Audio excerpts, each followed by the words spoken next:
మాకు special concessions వద్దు, మేము మీ దగ్గర నుంచి ఏమీ అడగలేదు. కానీ ఇలాంటి కామెంట్స్ చేయొద్దు.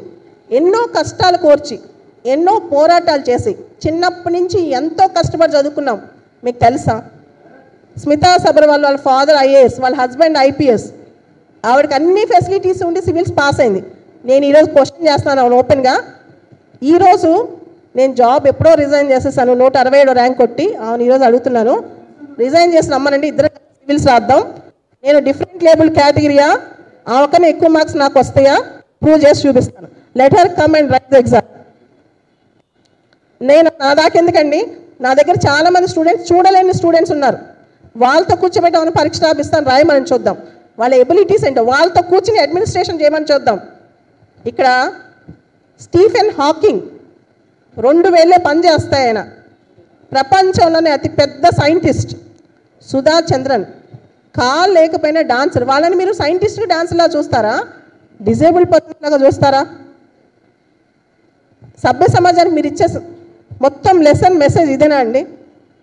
24 గంటలైంది ఆమె ట్వీట్ పెట్టి, ఇంతవరకు ఆమె ట్వీట్ విత్డ్రా చేసుకోకపోగా ఇంకా రీట్వీట్ చేస్తూనే, దానికి సంబంధించి కౌంటర్లు ఇస్తూనే ఉంది.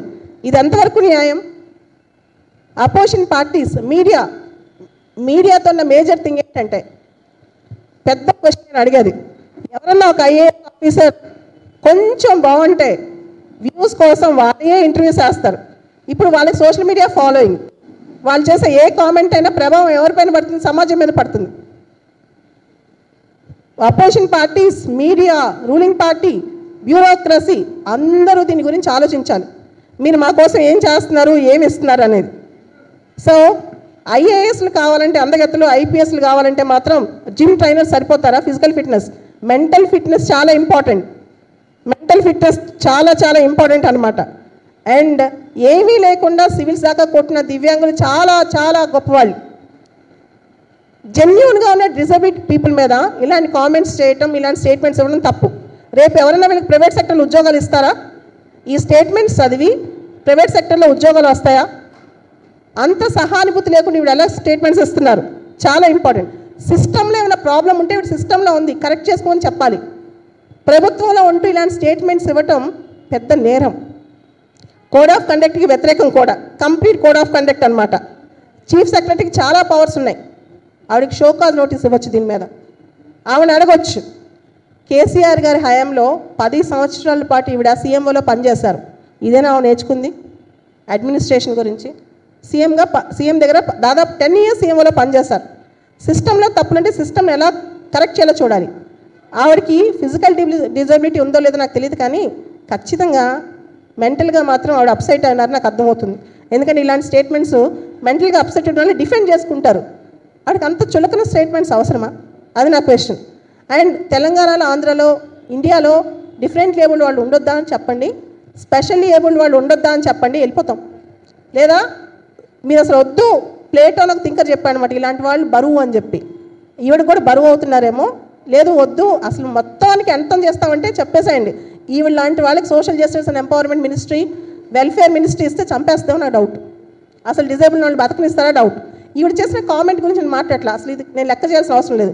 కానీ దాన్ని ఎంతమంది, కొన్ని లక్షల మంది ఆ కామెంట్ చదివారు, కొన్ని లక్షల మంది దానికి రెస్పాండ్ అయ్యారు. ఎంతమందికి ఏం చెప్తారు? ఎవరు ఏ డిసేబుల్డ్ పర్సను తను దివ్యాంగుల్లాగా పుట్టాలనుకోరు, కాళ్ళు చేతులు కళ్ళు లేకుండా పుట్టాలనుకోరు. అది దేవుడిచ్చిన వరమో శాపమో. దాన్ని బీట్ చేసి అన్ని ఆర్ట్స్ని బయట పెట్టి మేము పనిచేస్తుంటాం. ఎన్ని కష్టాలు వచ్చినా ఎవరికి చెప్పుకోం. ఇంతవరకు మీరు గమనించండి, అన్ని వర్గాల వాళ్ళు పోరాడతారు, అన్ని వర్గాల వాళ్ళు ఎంతో కొంత నిరసనకు వస్తారు. తెలంగాణలో కానీ ఆంధ్రలో కానీ ఎవరన్నా చెప్పండి, డిఫరెంట్లీ ఏబుల్డ్ వాళ్ళు మాకు ఇది కావాలి అని చెప్పి ధర్నా చేసిన సందర్భం ఉందా? నిరసన ప్రదర్శించిన సందర్భం ఉందా? ప్రభుత్వానికి వ్యతిరేకంగా మాట్లాడిన సందర్భం ఉందా? ఇంత మంచి కమ్యూనిటీ పైన ఇంత విద్వేషం నేర్పిస్తే సమాజానికి రేపు వీళ్ళందరూ ఎలా తలెత్తుకుంటారు? సామాజికంగా చాలా సందర్భాల్లో వివక్షకు గురవుతాం. నేను సివిల్స్ పాస్ కాకముందు, నాలోనే అందరు దివ్యాంగులు ఒక స్థాయికి రాకముందు సమాజం వాళ్ళు జాలి చూపులు చూస్తుంది, దగ్గర కూడా రానిదు, ముట్టుకొని కూడా ముట్టుకోరు. అటువంటి సమాజం అన్నమాట. దీన్ని ఇంత దూరం తీసుకొస్తారా? ఇప్పుడు ఆవిడకి సర్టిఫికెట్ ఎవరో ఒక అమ్మాయి ఏదో తప్పు చేసింది, దాని యూపీఎస్సీ రెస్పాండ్ అయింది, పిఎంఓ రెస్పాండ్ అయింది, అందరూ పని చేస్తున్నారు. ఈవిడికి ఏమిటి? ఈవిడికి పని లేదా? నా దృష్టిలో తెలంగాణలో చాలామంది ఆఫీసర్స్ జాబ్లెస్. అందుకనే ఇన్స్టాలో ట్విట్టర్లో పొద్దున్న లేసి మెసేజ్లు పెడతానే ఉంటారు. పనున్న వాళ్ళు ఎవరు పెట్టరు. పనున్న వాళ్ళు కొన్ని పనికొచ్చే పని చేస్తారు. అండ్ ఈవిడ ఏ ఫిట్నెస్ అని చెప్పి ఈవిడ అనుకోవాలో ఈవిడే నేర్చుకోవాలన్నమాట. తర్వాత అనెథికల్, నైతికంగా ఈవిడ డిజేబుల్డ్ అని నేను అంటాను. నైతికంగా చాలా చాలా తప్పులు చేసింది. అండ్ ఓవరాల్గా డిజబిలిటీస్ పీపుల్ మీద కామెంట్ చేసే అర్హత కూడా ఈవిడికి లేదు. అండ్ సివిల్ సర్వీసెస్ పాస్ అవ్వాలంటే మిస్ ఇండియాలు, మిస్ యూనివర్సిటీ, మిస్ వరల్డ్ అవసరం, అందగతలు అవసరం లేదు. ఇది కూడా మనం తెలుసుకోవాలి. అదేవిధంగా ప్రభాస్ లాంటి వాళ్ళు, మహేష్ బాబు లాంటి వాళ్ళు వచ్చి సర్జరీ చేయరు, మనకి డాక్టర్లే చేస్తారు. మీకు తెలిసే ఉంటుంది, సురేష్ అద్వానీ అని చెప్పి ఒక different label doctor, surgeon, oncologist, Padma Shri, Padma Bhushan వచ్చింది. ఆయన డిఫరెంట్ లేబుల్ కేటగిరీ. ప్రభుత్వం గుర్తించి ఆయనకి పద్మశ్రీ ఇచ్చింది, పద్మభూషణ్ ఇచ్చింది. ఆయన డిఫరెంట్ లేబుల్ కమ్యూనిటీ కాదా? 2014లో ఆల్ ఇండియా ఫస్ట్ ర్యాంక్ వచ్చింది డిఫరెంట్ లేబుల్, ఐరా సింగల్. ఆ అమ్మాయి మార్కులు ఇంకా ఎవరు బీట్ చేయలేకపోయారు. ఆవిడ పని చేయట్లేదా ఢిల్లీలో? ఈవిడైనా పనిచేస్తుంది హైదరాబాద్లో? ఆవిడ కూడా పనిచేస్తుంది కదా ఢిల్లీలో. సో ఇంతమంది డిఫరెంట్ లేబుల్ సొసైటీకి ఇంత కంట్రిబ్యూట్ చేస్తున్నప్పుడు మీరు